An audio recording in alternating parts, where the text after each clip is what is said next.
और इस वक्त एक और कालचक्र दर्शक हमारे साथ मौजूद हैं। रूप कुमार जी, स्वागत है आपका कालचक्र में। आप अपना प्रश्न पंडित जी से कीजिए।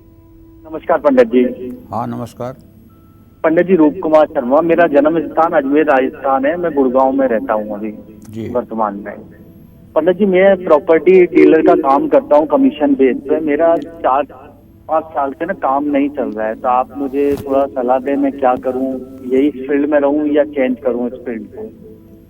देखिए, फील्ड आपकी ठीक है, फील्ड में आपके कोई खराबी नहीं है, लेकिन जो आपकी डील नहीं हो पा रही है उसके पीछे मैं जो कारण समझ पा रहा हूँ वो ये है कि अभी किस्मत साथ नहीं दे रही है। आपके भाग्य भाव का स्वामी बुध व्यय भाव में केतु के साथ बैठा हुआ है। अगर आप रोज़ सुबह उठ करके नहा करके सूर्य को जल दीजिए और गणेश चालीसा का 5 बार पाठ करना शुरू करिए और अपने माथे पर चंदन लगा करके और तब आप अपने ऑफिस में जाइए, तो निश्चित रूप से धीरे धीरे आपका काम बनना शुरू हो जाएगा। जय मां विंध्यवासिनी।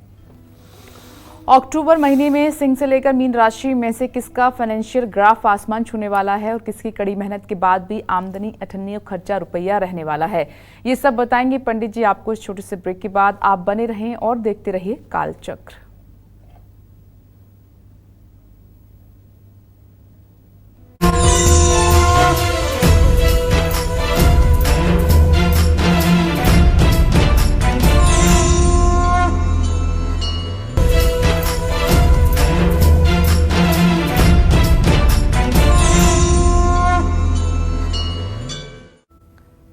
ब्रेक के बाद एक बार फिर से आप सभी का स्वागत है कालचक्र में।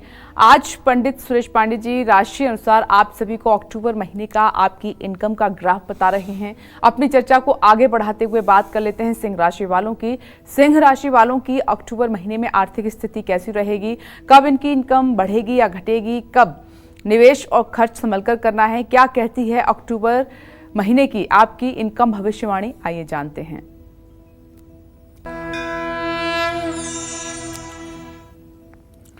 देखिए, सिंह राशि के जातकों को कहना चाहूँगा कि अक्टूबर का महीना सिंह राशि के जातकों के आमदनी के लिए अच्छा रहने वाला है। महीने की शुरुआत में मंगल 11वें भाव में आमदनी के स्थान में रहेगा। बृहस्पति की दृष्टि आपके धन भाव पर रहेगी, जहाँ पहले से ही केतु है। इन सभी ग्रहों के कारण आपको महीने के शुरुआत के 2 हफ्तों में धन की कमी नहीं होगी। 20 अक्टूबर से मंगल के 12वें भाव में जाने से आपके खर्चे बढ़ सकते हैं। खास करके आपका पैसा भाई बहनों के ऊपर खर्च हो सकता है। 8वें भाव में राहु के होने से आपको कई यात्राएं भी करनी पड़ेंगी, जिससे फिजूल खर्ची भी बढ़ेगी। लेकिन खर्च के बावजूद आपके सामने आर्थिक चुनौतियां नहीं आएंगी। आमदनी ठीक रहेगी, बचत कर पाएंगे, पैसा कमाने के लिए आइडिया आपके पास होगा। निवेश करने के लिए भी महीना शुभ है। दिया हुआ उधार वापस मिल सकता है। बस आप एक काम करिए कि रोज़ सुबह सूर्योदय के समय उठ जाइए सो करके और स्नान करके नित्य क्रिया से निवृत्त होकर के भगवान सूर्य को अर्घ दीजिए।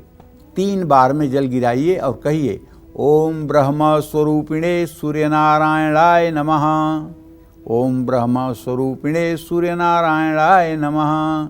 इस तरह से 3 बार कहते हुए 3 बार में जल गिराएं और उसके बाद अपने पूजा स्थान में बैठ करके हो सके तो नाड़ी शोधन प्राणायाम आप प्राणायाम करें। प्राणायाम करने के बाद थोड़ा सा गायत्री मंत्र का जप कर लें और उसके बाद तब आप कपड़ा पहन करके जहाँ के लिए प्रस्थान करना चाहते हैं वहाँ जाएं। जहाँ भी आप जाएंगे वहाँ सफलता लेकर आएंगे, क्योंकि आपका आत्मविश्वास आपके बिगड़े हुए काम भी बना देगा। आत्मविश्वास अगर चाहिए तो सूर्य की आराधना करना पड़ेगा और सूर्य की आराधना करने से ही आत्मविश्वास की वृद्धि होती है। जय मां विंध्यवासिनी। कन्या राशि की हम बात करेंगे आगे बढ़ते हुए, लेकिन इस बीच एक दर्शक हमारे साथ मौजूद हैं, उनसे हम बात कर लेते हैं। स्वागत है आपका कालचक्र में। अपना नाम बताकर पंडित जी से सवाल करें। हेलो। हाँ बोलिए। हाँ, मैं नीता बोल रही हूँ पंडित जी, जयपुर से। कोटि कोटि वंदन। सदा सुखी रहिए। हेलो। हाँ बोलिए निशा जी। हाँ जी, कोटि कोटि वंदन आपके चरणों में पंडित जी। सदा सुखी रहिए। पंडित जी, मेरे 3 प्रश्न है, प्लीज आराम से आप जवाब दीजिए। मैं बहुत परेशान हूँ। मेरा लड़का है 21 मार्च 1972 शाम को 7:20 नागौर राजस्थान उसका जन्म है। पंडित जी, कोई हमारे घर में पितृदोष है, देव दोष है, या कोई हमसे अपराध हुआ है, उसके जीवन में कुछ भी अच्छा नहीं है। दूसरा प्रश्न है पंडित जी, इस साल 3 महीने पहले मेरे जेठ गुजरे थे, तो कल मैं पंडितों को कुछ दे सकती हूँ क्या सास ससुर के नाम से? और तीसरा प्रश्न है पंडित जी, मेरे पति आर्य समाजी है, तो मैं अपने लिए क्या जीते जी अच्छा कर जाऊं, कहीं पुष्कर में, या आप जो भी तीर्थ स्थान बताएं, ब्राह्मणों को क्या दूं, पूरा मुझे डिटेल बताइए पंडित जी। आपका बहुत बहुत धन्यवाद। देखिए, पहले प्रश्न का उत्तर तो ये है निशा जी कि आपके पुत्र भाव का स्वामी बृहस्पति बना और वहाँ राहु की स्थिति है, और इनके सप्तम भाव का स्वामी बुध बना। बुध और बृहस्पति की पंचम नवम स्थिति है। सही बात यह है कि आपके पुत्र जी अभी लड़खड़ा रहे हैं। इनका जीवन स्मूथ नहीं चल पा रहा है। न इनका पारिवारिक जीवन अच्छा है और न इनका आर्थिक जीवन अच्छा है। और इनका जीवन अच्छा हो, इसके लिए सिर्फ और सिर्फ एक रास्ता है। वो रास्ता है भगवान श्री हरि विष्णु का। अगर ये विष्णु सहस्त्र नाम का रोज सुबह स्नान करके पाठ करना शुरू कर दें सुबह शाम, तो मैं दावे के साथ कह सकता हूँ 6 महीने के अंदर इनकी जिंदगी पटरी पर आ जाएगी। इनके जीवन की सारी उलझनें समाप्त हो जाएंगी, क्योंकि इनका प्रारब्ध बहुत दूषित है।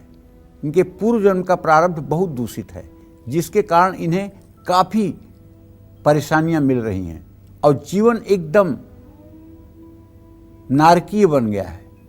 इन सब चीज़ों से निकलने के लिए विष्णु सहस्त्र नामावली का सुबह शाम अगर पाठ करना शुरू कर दें और 6 महीने तक ये पाठ करें और भगवान विष्णु की पूजा करें, नित्य प्रातः सूर्य को अर्घ दें, तो जरूर सुधार होगा।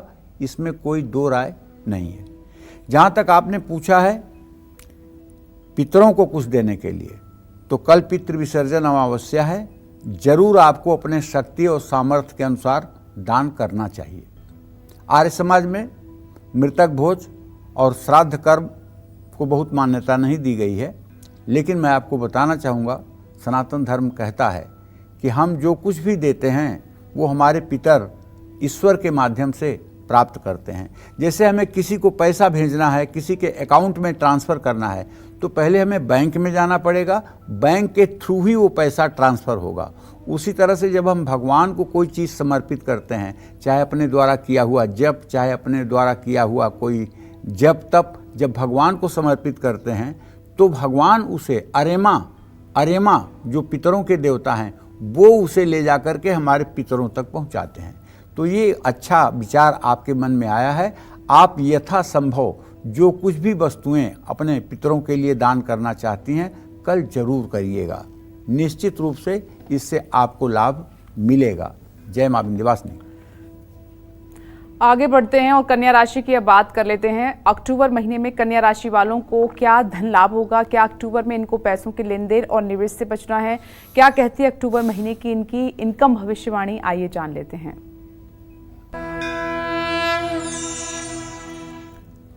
देखिए, मैं कहना चाहूँगा कन्या राशि के सभी जातकों से कि भाई, ग्रहाराज्यम प्रयक्षन्तिम ग्रहाराज्यम हरंत च ग्रहव्याप्तम मिदम सर्वत्रैलोक्य सचराचरम। ग्रहाधीन ये दुनिया है भैया, और जो ग्रहों की स्थिति है उसमें आपके राशि में राशि स्वामी बुध तो स्थित है, लेकिन बुध की स्थिति अस्त की है और वो सूर्य और केतु के साथ है। अब धन भाव में आपके स्वगृही शुक्र है, तो ये तो निश्चित है कि आमदनी के लिए ये महीना आपके लिए बहुत अच्छा रहने वाला है। आमदनी की दृष्टि से देखा जाए तो ये महीना आपके लिए बहुत अच्छा है, लेकिन बकरी शनि 6ठे भाव में बैठकर आपके 12वें भाव को देख रहा है, तो शनि के कारण आपको कुछ समय के लिए आर्थिक चुनौतियों का भी सामना करना पड़ सकता है। कोई न कोई खर्च आपके सामने आता रहेगा, खास करके होता क्या है इसमें, जैसे वॉशिंग मशीन का जल जाना और इलेक्ट्रॉनिक के किसी उपकरण का खराब हो जाना, अनायास खराब हो जाना, उसमें पैसे का ज़्यादा निवेश हो जाना, ये सब दिक्कतें आती हैं। और परिवार की किसी के सेहत पर भी पैसा खर्च हो सकता है। तो महीने की शुरुआत में मंगल 10वें भाव में रहेंगे, लेकिन 20 अक्टूबर से स्थान बदल कर बचत को बढ़ाएंगे, आमदनी में बढ़त लाएंगे। महीने की शुरुआत में शुक्र के दूसरे भाव में होने से भी आपका बैंक बैलेंस बढ़ सकता है। महीने के मध्य तक आपकी आर्थिक स्थिति अच्छी हो जाएगी। महीने के आखिरी 2 हफ्तों में सूर्य और बुध आपके दूसरे भाव में रहेंगे। इन ग्रहों से भी पैसों के मामले में आपको लाभ मिलेगा। बृहस्पति के 9वें भाव में होने से आपको पैसों को लेकर सही डिसीजन लेने होंगे। काम में बहुत मन लगेगा, जिसके कारण लाभ भी मिलता रहेगा। प्रॉपर्टी खरीदना चाहते हैं तो महीने का मध्य अच्छा है, लेकिन 20 अक्टूबर के बाद किसी को भी पैसा उधार नहीं देना चाहिए। और एक बात अच्छी तरह से जान लीजिए कि यदि आप राम रक्षा स्तोत्र का रोज पाठ करते रहेंगे, राम दरबार की पूजा करते रहेंगे, तो ग्रह स्थिति कुछ भी हो, लेकिन आपका बजट नहीं खराब होगा। जय मां विंध्यवासिनी। तो जैसा कि आप जानते हैं, हमने बताया कि कल पितृ विसर्जनी अमावस्या है। ऐसे में पंच बलि देने के बाद अगर कहीं भी गाय ना हो तो गाय का हिस्सा कहाँ रख सकते हैं, पंडित जी बता रहे हैं। पंडित जी बताइए। देखो, सही बात तो ये है कि ये भारत है और भारत में गाय को माता माना जाता है, और गाय न हो ये तो असंभव है। गाय इलाकों में नहीं मिलती है जल्दी से, खोजना पड़ेगा बेटा। जब मतलब आप खोजोगे तो पाओगे, नहीं खोजोगे तो नहीं पाओगे। आप जिस चीज़ की खोज करोगे वही आपको मिल जाएगा। हाँ, अगर आप इतना आराम तलब हैं कि आप अपने दरवाजे पर गाय चाहते हैं तो मुश्किल है, लेकिन यदि आपका अपने पितरों के प्रति समर्पण है तो किसी गौशाला में 2-4 किलोमीटर की दूरी पर है, वहाँ जाना चाहिए आपको। और गाय को तो जरूर कुछ न कुछ अन्न पवाना चाहिए। और इसके साथ अगर आपकी शक्ति सामर्थ्य जरा सा भी है तो कल के दिन जाकर 10-20 गायों को हरा चारा पवाना चाहिए। इससे आपके पितर निश्चित रूप से उन्नति को प्राप्त होंगे, उनका कष्ट कम हो जाएगा। और जहाँ तक पंचबली का सवाल है, तो पंचबली में काक बलि आती है, स्वान बलि आती है, गौ बलि आती है। तो इस तरह से कौवे को भी रोटी खिलानी चाहिए। अब कहने वाले भी कहेंगे कौवा दिखाई ही नहीं दे रहे हैं। मैं उनसे पूछता हूँ कि आप अपने छत पर रोटी या पनीर का टुकड़ा रख करके देखिए और एक मिट्टी के बर्तन में पानी रख करके देखिए और छत पर रख करके हट जाइए। अगर 1 घंटे के अंदर वहाँ कौवे ना मंडराने लगें तो आप बताइए भाई, कोई कब आएगा? जब वहाँ कोई चीज़ होगी तब ना आएगा। जी बिल्कुल। हाँ, ये सच है कि कुछ कौवे कम हो गए हैं, लेकिन सच बात यह है कि कौवे अभी भी हैं देश में। हाँ, बिल्कुल। और कौवों को हमारे पितर के संतुष्टि का एक माध्यम शास्त्रों में माना गया है। और पीपल के नीचे चले जाइए तो वहाँ देखिए आपको चींटियाँ दिखाई देंगी। वहाँ आपको चीनी की पंजीरी बना करके और उसे डाल देना चाहिए, चीनी का बूरा डाल देना चाहिए। चींटियों के लिए भी कर देना चाहिए, गाय के लिए भी कर देना चाहिए, ब्राह्मण के लिए भी करना चाहिए। ब्राह्मण को भी भोजन वोजन कराने की व्यवस्था करनी चाहिए। तो इस तरह से ये सब कर्म अगर कल पितृ विसर्जनी के दिन किए जाएंगे, जितने उत्साह के साथ आप अपने पितरों के लिए करेंगे, जितने मन से आप देखो, ऐसा है विपिनेश, इसका नाम श्राद्ध इसलिए है कि ये श्रद्धा से किया जाने वाला काम है। श्रद्धा से जो किया जाए वो श्राद्ध है। और अगर श्रद्धा नहीं, पंडित जी आप कहते हैं कि कोई भी आप पूजा कर रहे हैं या कोई हवन कर रहे हैं या कोई अन्य जो भगवान से रिलेटेड कार्यक्रम है वो पूरी श्रद्धा भाव से ही होता है, वरना उसका कोई मतलब नहीं है। अगर आप नहीं करते हैं अगर आप मजबूरी में कर रहे हैं, मजबूरी में कर कीजिए, फिर मत कीजिए। और एक बात बताऊं आपको, आप मंदिर में गए हैं ये महत्व नहीं रखता।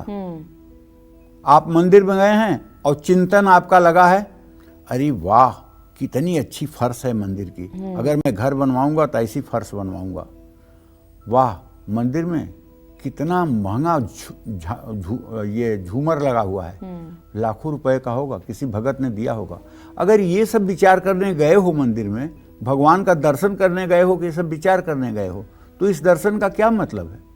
दर्शन करने गए हो तो आप अपने उन्हीं को निहारिए। और दान का फोटो सेशन करा के मीडिया पे, सोशल मीडिया पे डालना, बखान करना कि आज हमने भंडारा कराया, आज इतने का दान दिया, इन सब उसका का मुझे तुरंत लगता है- फल मिल जाता है। हाँ, कोई उसका महत्व तुरंत नहीं फल है। मिल जाता है। जैसे आपने कहीं लंगर लगाया और आपने लिखवा के रख दिया कि मतलब कि यहाँ इतने बजे से इतने बजे तक लंगर होगा, सौजन्य से अमुक अमुक अमुक, तो उसको पढ़ लिया 1000 लोगों ने और लंगर छका जो है 200 लोगों ने, तो 800 लोगों का कर्ज भी आपके ऊपर बकाया हो गया। अविनाशी बैंक में कुछ नहीं जमा हुआ, आप बेकार खाली हाथ।